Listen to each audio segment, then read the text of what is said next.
It's time to be kind with Marley Q. Because the time to be kind to ourselves, each other, and the world is now. 1, 2, 3.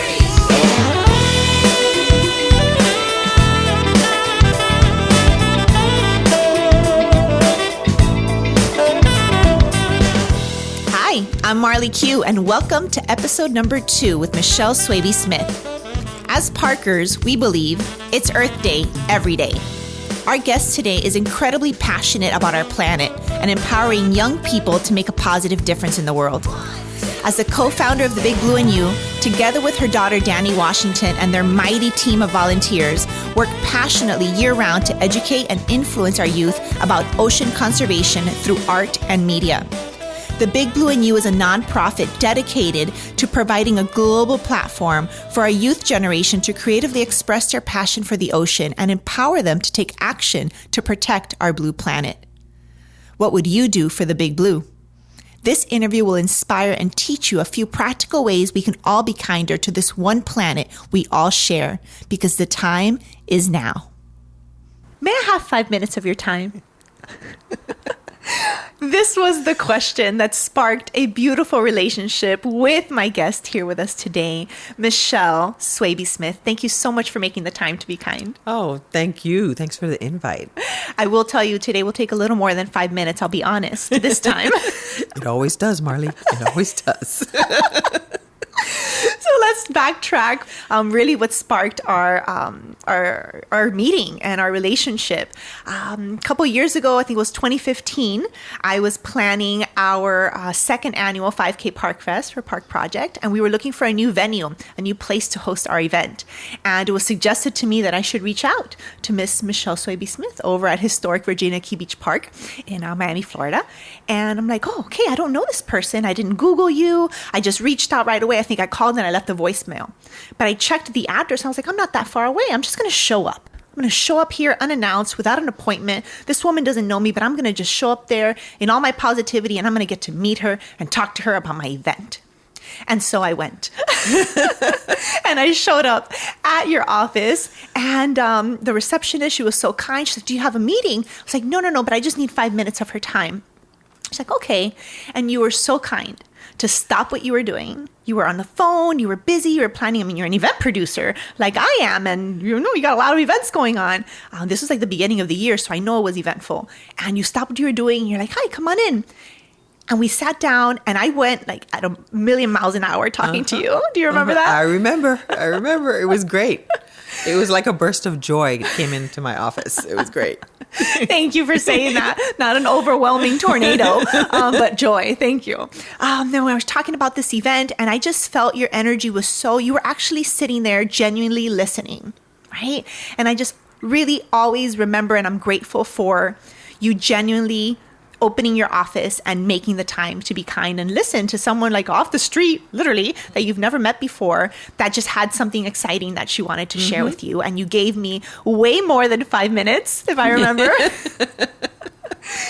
And that sparked a beautiful relationship. Not only did you help us host our 5K Park Fest at historic Virginia Key Beach Park 2 years in a row.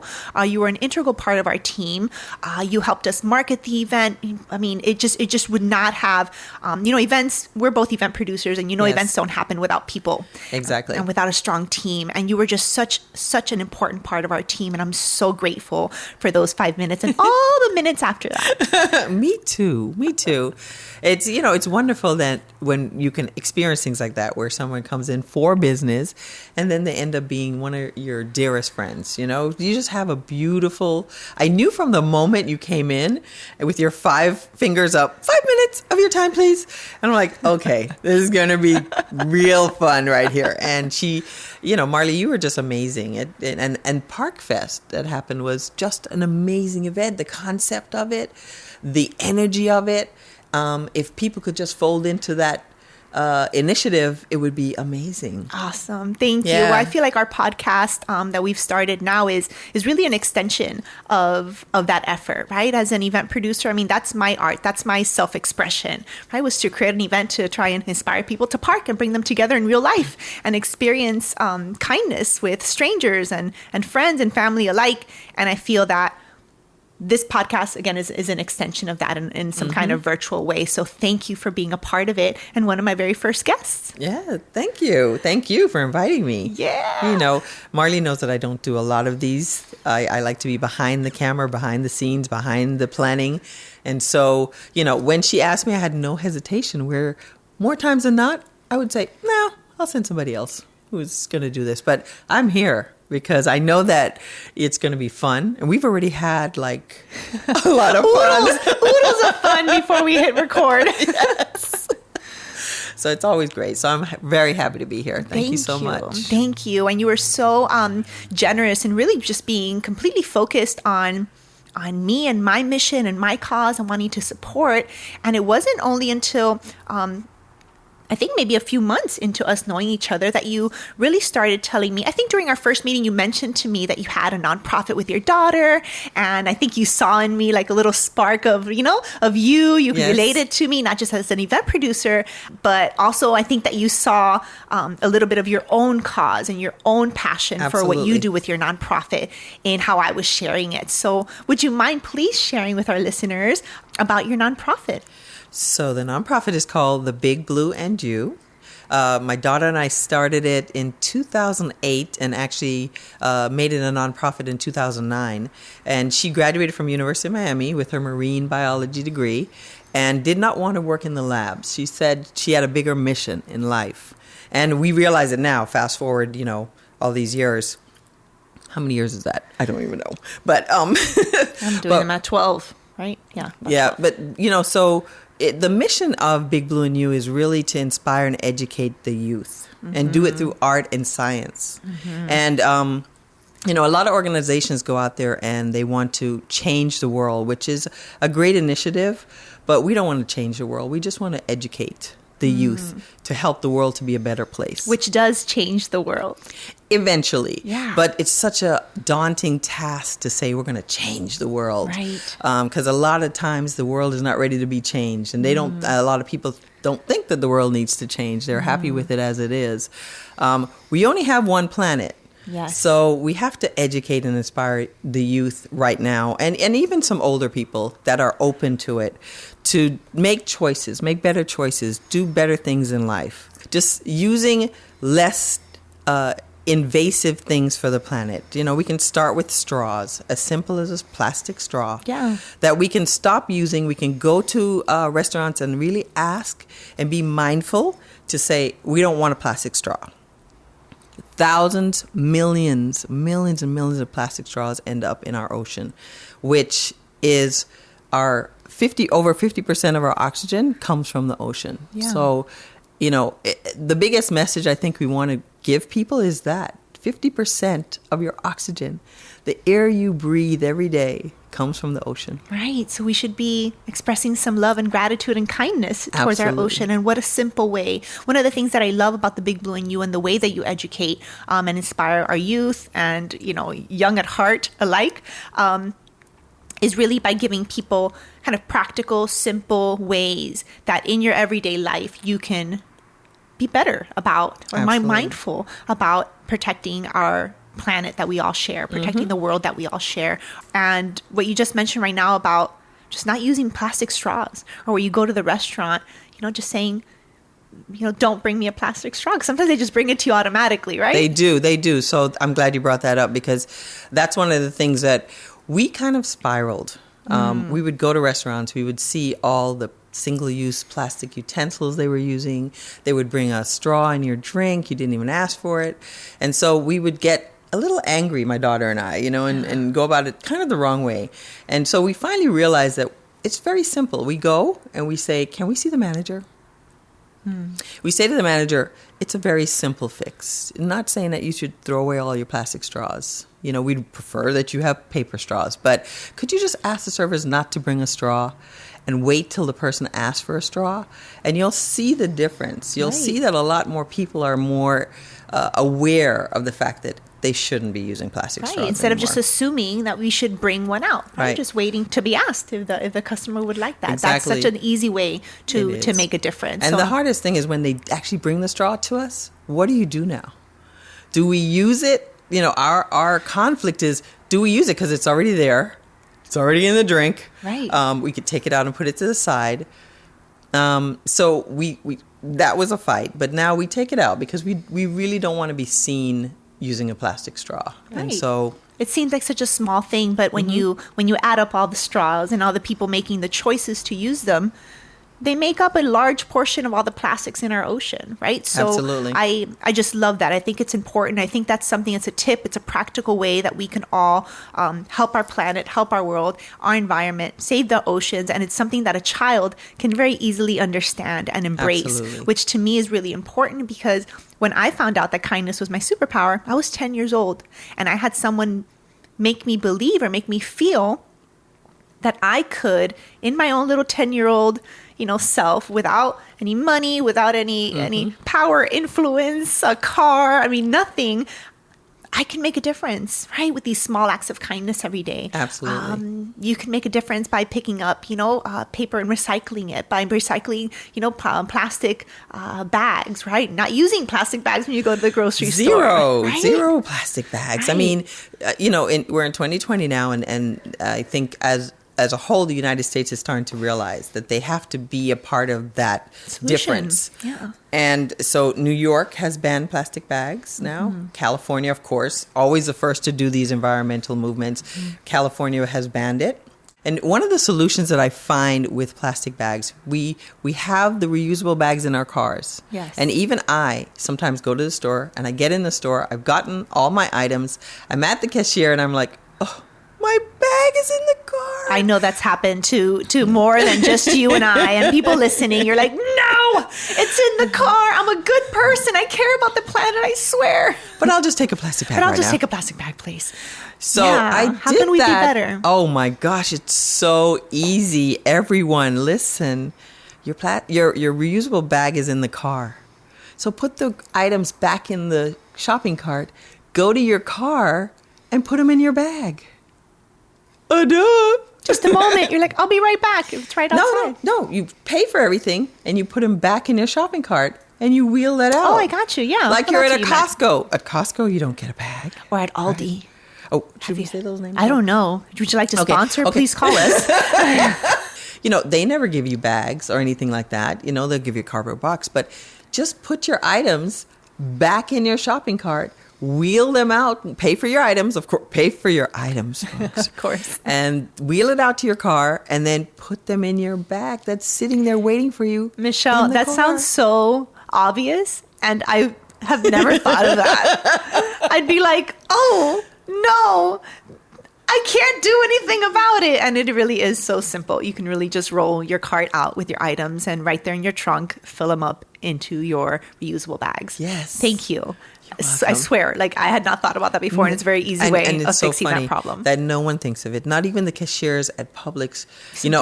And part of my education is telling another name. I just called another name, but when I go and I'm cashing out at these stores, I say to the cashiers because they're like, "You want me to put it back in your cart?" I'm like, "Yeah, just put it back in the cart because I have a bag in the car." And they're like, "Oh." And the light bulb goes off. Again, thank you for that Yes. light bulb moment for me and anyone listening. It really could be a lot simpler than we make it. And I love that. I think everyone can agree that we all need to take better care of our planet. Absolutely. But sometimes the way that the message or the education is delivered is not in a way that people want to receive it, right? It's not in a very kind way. Sometimes you want to avoid the environmentalists that are like, kind of jamming down your throat what you should and shouldn't do and making you feel like a bad person for not doing that. And I just love that the Big Blue and You doesn't approach education that way. We don't. One of our biggest questions is if people have another planet that they can go to, we'd love to know. We really would, because 90% of the population is treating the planet like they have somewhere else that they can go once it's Right. destroyed. And we're heading in that direction. I hate gloom and doom, but we're heading in that direction if we continue to do the things that we're doing now. Right. You're right. You're absolutely right.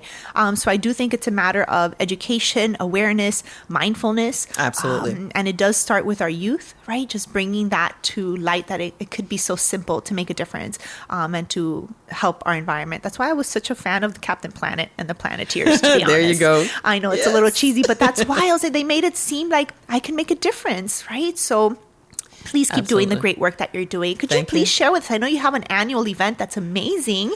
We do. We do a signature event called Art by the Sea. And that, we do it once a year. It's a really heavy lift as far as planning an event because we are perfectionists. Yes. And so what it does is we bring art and science together. So we have usually about 10 booths that have artists and 10 booths that have scientists. Yes. And what we do is we correlate. There's an artist booth, a science booth, an artist, and it goes all the way through. And whatever the science message is, and that could be something about why do dolphins strand themselves? It's the biggest mystery yet. People don't understand. So scientists are looking into it. And what I didn't mention was the science booths are done by university students. Yes. They come up with the ideas. They put the activation together. And they put the message together. And once the kids go through that, or the youth or families go through that booth, then they go to the artist booth next to it, and they create some kind of art that correlates to whatever they learn in the science. And it is so eye-opening for so many kids. Yes. And especially underprivileged children. We find that their whole world is about survival. In underprivileged areas.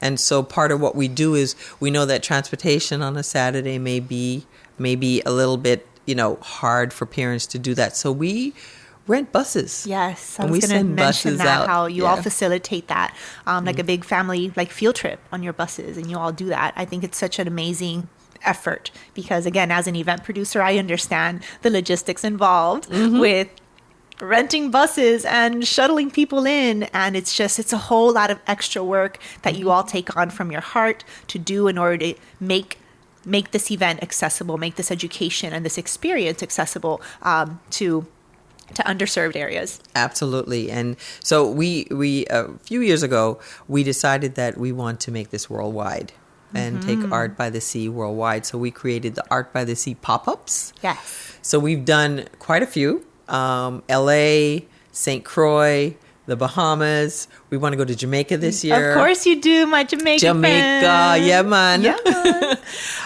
And so we just want to take it everywhere. We've been invited to Boston to do an Art by the Sea pop-up. We've done one in Washington, D.C.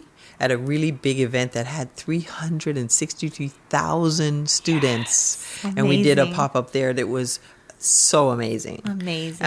And just for an organization that's volunteer run.